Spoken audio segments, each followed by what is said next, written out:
Things to never store on your smartphone. Back in the days of yore, leaving your house meant you needed to carry your wallet, which almost invariably contained your cash, a form of picture identification, your insurance card, your credit cards, photos of your kids, maybe even a spare check. These days, you have to ask yourself if you really even need to own a wallet. After all, there are quite a few things that you should immediately stop keeping in your wallet, if you haven't already. But even more importantly, don't you have most of that stuff stored on your phone? The fact is, there are things you should never store in your cell phone because doing so can leave you vulnerable to an invasion of privacy, identity theft, and straight-up theft. Here's what you need to think twice about storing on your phone. Your passwords. The irony of passwords is that they're supposed to make our data secure, and, increasingly, we're advised to always use a strong password and never use the same password more than once. As a result, it's increasingly difficult to remember passwords without a cheat sheet of some kind. But if you actually use one, especially one you store on your cell phone in the form of a note, a document, or even in autofill, you're putting your data at risk. If you were to lose possession of your phone, someone might easily see your cheat sheet, but even if you always have your phone on your person, whatever passwords you store on your phone can end up stored in the cloud, putting your accounts at risk, even accounts that aren't tied to your phone. Instead of keeping a list of your passwords or relying on autofill, consider downloading a well-rated password manager such as Keeper, Dashlane, or LastPass. So that all of your passwords can be accessed by you using one strong master password. Your fingerprint. If you really want to keep your cell phone secure, don't be tempted into using fingerprint identification to open your phone, or any of its apps or accounts. There are several imaginable scenarios in which someone in your physical presence could force a log-in using your fingerprint. Examples include a thief using physical force or a late-night post-party prank. While there is nothing to say a thief couldn't force you to input your password, the simple fact is that a phone that requires a password to unlock it requires more steps to unlock and is therefore more secure. Your face. Anyone who has struggled with getting their phone to recognize their face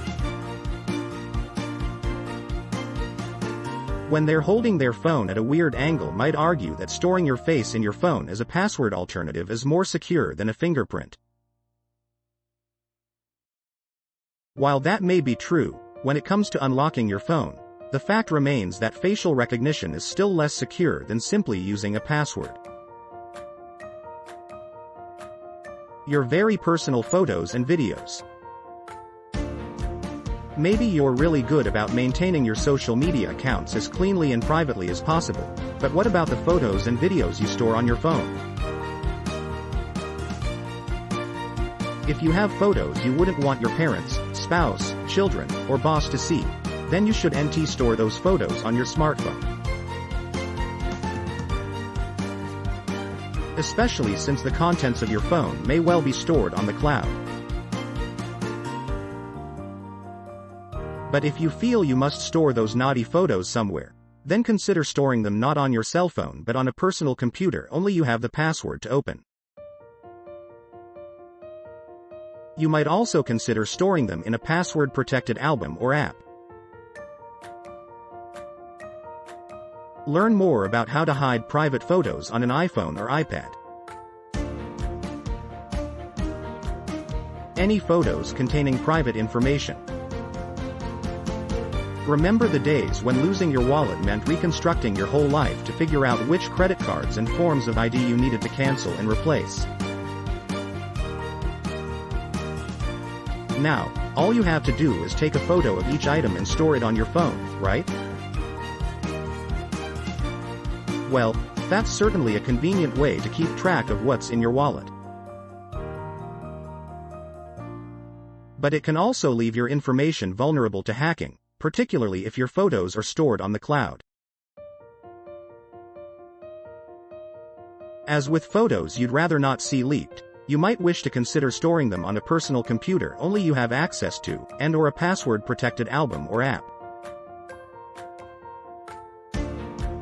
Anything personal if you're using an employer-issued phone. There's no such thing as a free lunch. There's also no such thing as a free work phone. That phone you were issued by your employer comes at a steep price, your privacy. If your employer provided you with a phone to support remote work or for any other reason, you should have no expectation of privacy for anything you do on that phone. For your personal life, the best option is using a separate phone and phone number. One budget-minded option is a burner phone. Your online bank account. If you think online banking is the greatest thing since sliced bread, you're not alone. Nor are you wrong to think so. But the convenience online banking affords the ability to bank anywhere, anytime comes at a cost, your privacy. Carrying your bank account with you on your phone means that you're risking losing control of it in the event you lose your phone, or even lose track of an old phone that you no longer use. To manage the risk, you might consider avoiding doing your online banking on your phone. Instead, do it on a computer that never leaves your home. If you find that you simply must take your online banking with you wherever you go, just be sure to use a strong, unique password to unlock your banking app. Your home address. Storing your home address on the navigation apps you use most makes getting home from anywhere super easy and convenient. But it can also leave you vulnerable.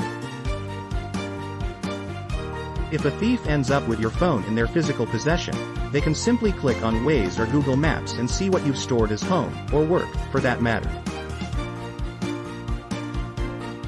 It is also not inconceivable that your home or work address could wind up hacked or otherwise leaked. Thanks for watching. Please like, share and subscribe our channel for more videos like this.